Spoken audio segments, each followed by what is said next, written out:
നിനക്ക് വേണ്ടി നിൽക്കേണ്ടിടത്ത് ഞാൻ നിന്ന് കഴിഞ്ഞു. ഇനി നീയാ ചെയ്യണ്ടേ.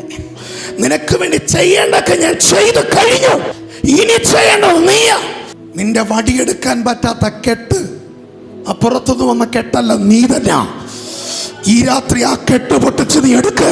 നീ ഇന്നലകളിൽ ഉപയോഗിച്ച ഏതൊക്കെയോ വടികൾ, നിന്റെ അധികാരങ്ങൾ, നിന്റെ ശുശ്രൂഷകൾ, നിന്റെ കൃപാവരങ്ങൾ നീ എവിടെയോ കൊണ്ടൊതുക്കി വെച്ചിരിക്കുക. നിന്റെ ശുശ്രൂഷകളൊന്നും പോയിട്ടില്ല, നിന്റെ കൃപാവരങ്ങളൊന്നും പോയിട്ടില്ല. അത് ദൈവസന്നിധിയിൽ സേഫാ. നീ ഒന്ന് കയറി ചെന്ന് അത് എടുത്താൽ മതി. തീരുമാനമെടുത്തേ, ഞാൻ തിരിച്ചെടുക്കാൻ പോവാന്ന. ഞാൻ മാറ്റി വെച്ച പലതും ഞാൻ തിരിച്ചെടുക്കാൻ പോവാന്ന. നിന്റെ മരുഭൂമി മാറാത്തതിന്റെ കാരണം നീ തന്നെ. നിന്റെ ഉണങ്ങിയ നിലമായി ഇന്നും കിടക്കുന്നതിന്റെ കാരണം നീ തന്നെ. എടുക്ക വടിയെടുക്ക്. ചില നാളുകൾക്ക് മുമ്പ് ഈ നദിയിലടിച്ച വടി എടുത്താൽ ഞാൻ പാറയെ പിളർന്ന് നിനക്ക് വേണ്ടി നദികളെ ഒഴുക്കും.